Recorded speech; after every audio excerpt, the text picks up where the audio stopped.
চল আজকে জানিস বাবার কাছে বায়না করে 20 টাকা চেয়ে নিয়ে এসেছি ফুচকা খাবো বলে।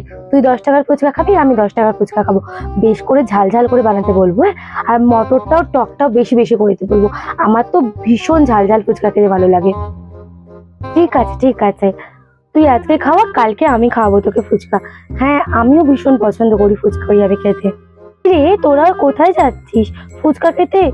আমাকে খাওয়াবি না? আমিও খাবো তোদের সাথে ফুচকা, কিন্তু আমার কাছে টাকা নেই জানিস। তাই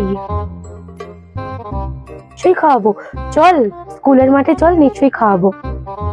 জানিস রিমি, এখন জানিস 100 টাকার নোটটা না চেঞ্জ হয়েছে, বুঝলি? 100 টাকার নোটটা চেঞ্জ হয়ে গিয়ে এখন হয়েছে ওই আগে গান্ধীজির ছবি ছিল না, এখন ওটা চেঞ্জ হয়ে মোনালিসার ছবি হয়েছে। তাই? ঠিক বলছিস? তাই? হ্যাঁ, হতেই পারে না, কই দেখা 100 টাকা বার করে।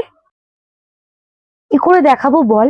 আমাদের কাছে তো আর এখন 100 টাকার নোট নেই, আমার কাছে শুধু 20 টাকার নোট রয়েছে একটা। তোকে আমি দাঁড়া, আমি দেখাচ্ছি, আমার কাছে রয়েছে। এই তো দেখ, গান্ধীর ছবি আছে।